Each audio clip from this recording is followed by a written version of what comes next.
بسم اللہ الرحمن الرحیم۔ السلام علیکم دوستو۔ ایک استانی جی اپنے منگیتر کو خط لکھ رہی ہے، بڑا ہی دلچسپ خط۔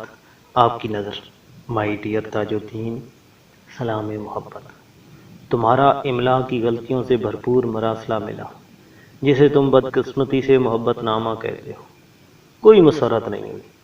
یہ خط بھی تمہارے پچھلے خطوط کی طرح بے ترتیب اور بے ڈھنگا تھا۔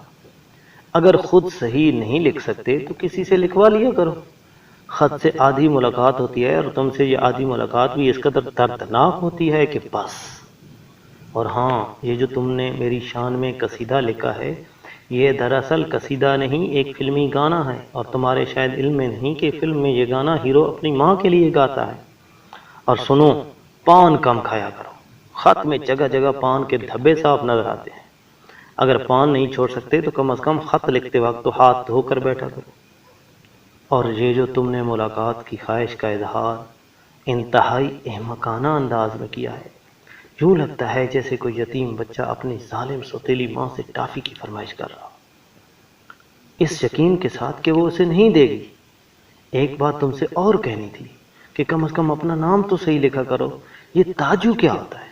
ایسا لگتا ہے کہ جیسے کسی کسائی یا دودھ والے کا نام۔ مخفف لکھنا ہی ہے تو صرف تاج لکھ دو۔ آئندہ خط احتیاط سے لکھنا، اس میں کوئی غلطی نہیں ہونی چاہیے۔